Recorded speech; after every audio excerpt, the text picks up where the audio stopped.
Banks want Rush to hold crypto. But OCC's regulatory approval makes it harder to ignore. The Office of the Comptroller of the Currency (OCC), a federal banking regulator in the U.S., is rapidly expanding crypto awareness on Capitol Hill. The OCC published an interpretive letter Wednesday announcing that in its view, nationally chartered banks are able to provide custody services for cryptocurrencies. A move that the industry widely praised as one that could help mainstream adoption of crypto. Even though it's unclear as to whether banks will immediately act on the regulatory clarification. This development is likely to be very positive for the digital asset space, but major U.S. banks probably won't be holding Bitcoin anytime soon. Congressman Darren Soto, D. Florida, told CoinDesk in a phone call that the letter was an important step to better integrate cryptocurrencies into the U.S. financial system, though he cautioned that the federal government is still behind in incorporating cryptocurrency. We support further integration of cryptocurrency into the financial system, including allowing the major financial institutions to hold this currency. It'll lead to further legitimization of crypto, he said. Across the aisle, Representative Tom Emmer, R-Min, agreed, telling CoinDesk in an emailed statement that providing custody is a big step forward for financial innovation. Both representatives are members of the Congressional Blockchain Caucus. Acting Controller, Brian Brooks' work should serve as a guiding light forward for the rest of our patchwork of financial regulators, Emmer said. A number of aspects of the letter make it interesting, said a congressional staffer, who advises a lawmaker on fintech issues and asked for their name to be withheld. The first was its rapid release, given Brooks just took the job in May. The staffer said a number of lawmakers will claim that insufficient research was put into the benefits or detriments of the move. Even the bullish Soto noted that the OCC's announcement seemed hurried. We've seen some things rushed throughout the Trump administration, so this isn't particularly surprising, Soto said, though he added, it's been a long time coming. This should have happened months or years ago. The congressional staffer added that the form of the letter is interesting, in that it's not an announcement or a rule. It looks like it's an interpretive letter, which maybe a specific bank asked for, and that's fairly normal practice if regulations are a little ambiguous, but usually you don't issue it writ large. Starting a conversation up until now, the lack of regulatory clarity has meant mainstream financial firms like Fidelity have managed to get into crypto, but only by going the long way around and creating a separate legal entity, such as Fidelity Digital Assets. The OCC letter provides clarity so that banks can get closer to crypto without worrying about regulatory uncertainty. People who are supportive of crypto and blockchain technology will see this as a very positive step, and the more skeptical crowd, this LL further entrench their viewpoint, the congressional staffer said. I think there's a very large group of politicians who have never thought about this, so that's the real benefit is it'll start that discussion. Ron Hammond, a former aide to Rep. Warren Davidson, R. Ohio, agreed that the move might force a conversation around crypto, but noted that neither major party Democrats or Republicans currently have a platform around financial technology or digital assets. He expects Democrats as a party to come out against the move, he told CoinDesk in a phone call. Democrats already are skeptical of banks, and they're even more skeptical of digital assets, so you put those two together and you have a pretty big policy storm of mistrust in the system, he said.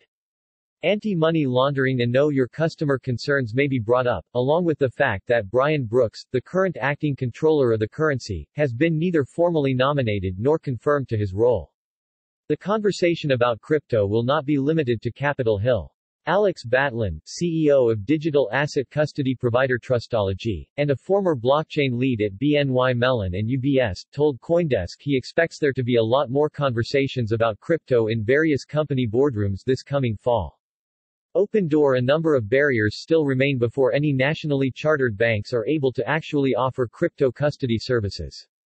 Hammond said that while the letter might provide cover for smaller banks, major ones would need more reassurance before they'd be willing to enter the space.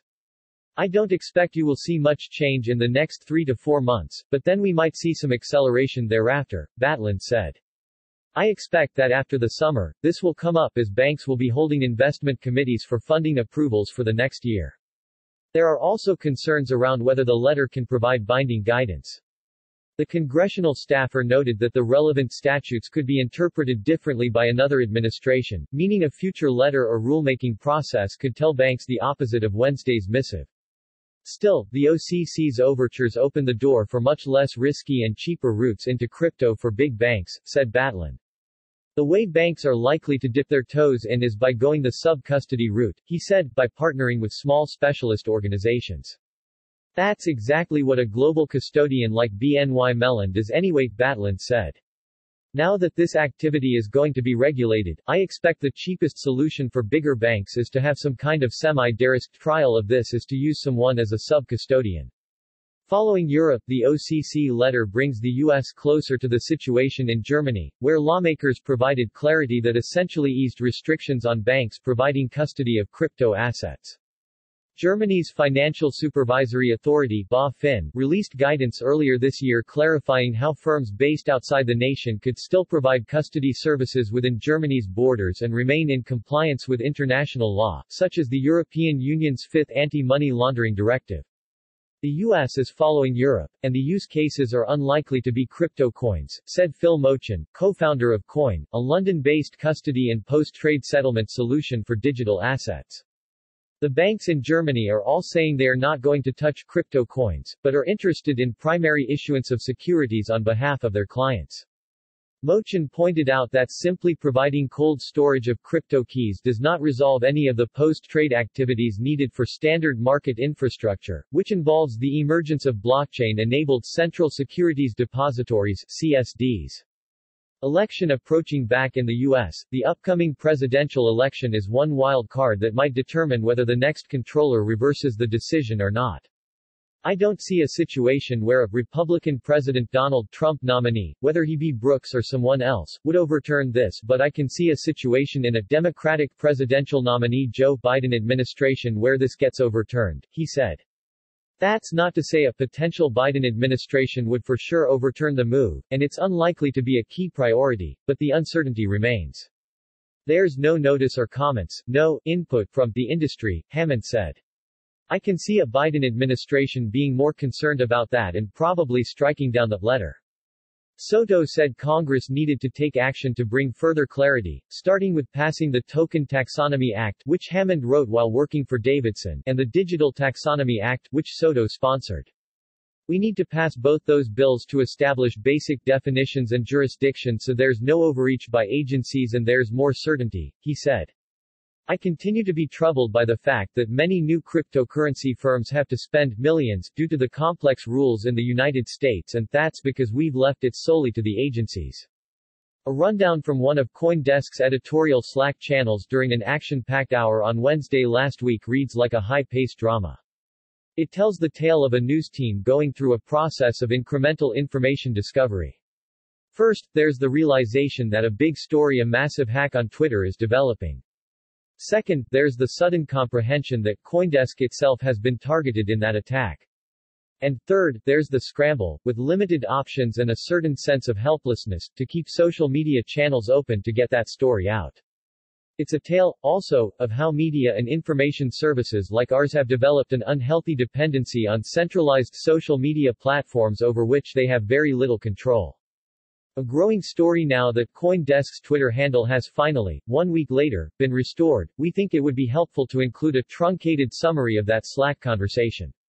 This episode is, after all, a cautionary one. At 3:21 p.m. Eastern Daylight Saving Time on Wednesday, July 15, reporter Danny Nelson shared a screenshot of two side-by-side tweets. One from Binance's account saying we have partnered with Crypto Health and are giving back 5,000 BTC to the community.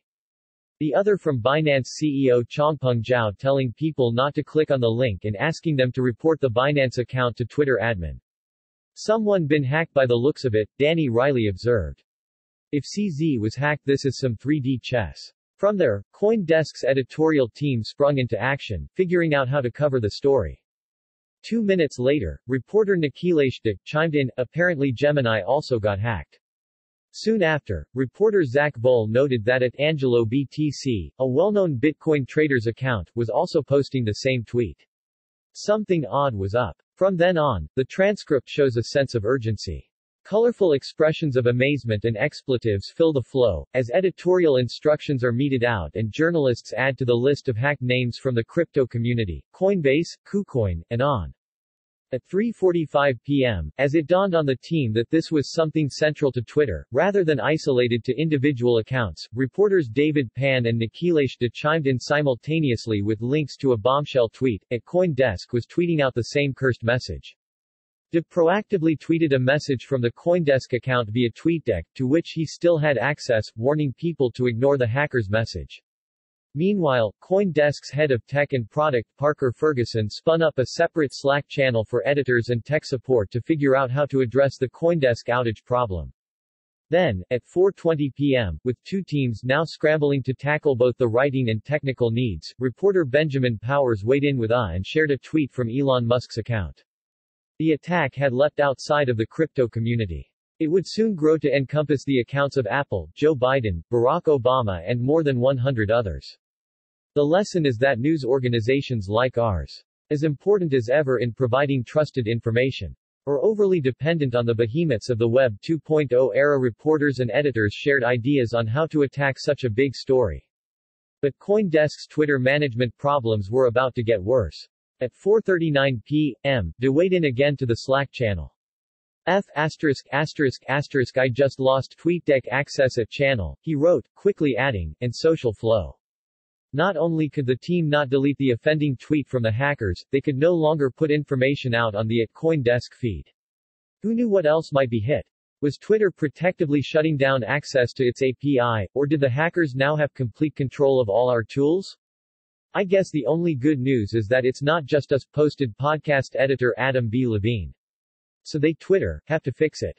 But until then we're passengers on this ride a long way through the evening until after midnight. Reporters and editors scrambled to get out articles based on this big, multifaceted story. While members of the editorial and tech teams coordinate outreach to Twitter and to come up with jury-rigged solutions to keep an open channel to our Twitter audience.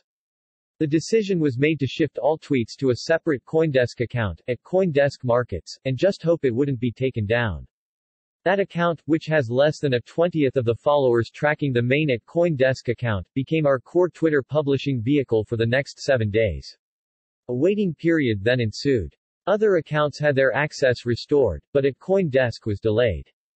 It wasn't until Wednesday this week that we learned why. @CoinDesk was among 36 of the total 130 hacked accounts that had their direct messages accessed.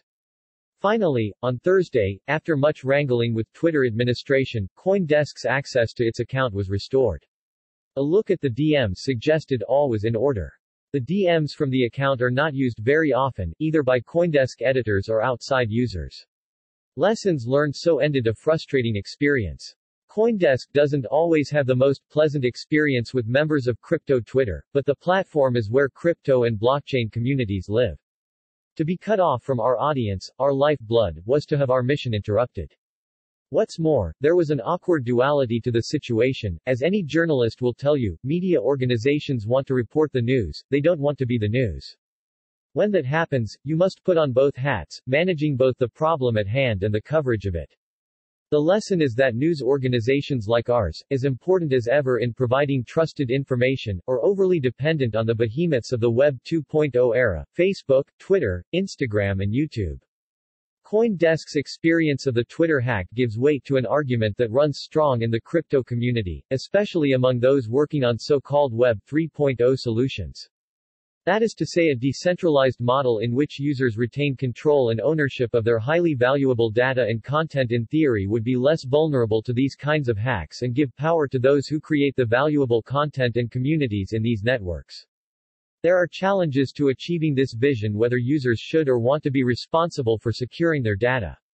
For example, and whether it's possible for a decentralized platform to create sufficient network effects or economies of scale to attract enough users away from the big communities on Twitter, Facebook and Google. But events like this are a reminder of why developers need to keep working to overcome those challenges. The world needs a better, fairer, more distributed, less vulnerable information system.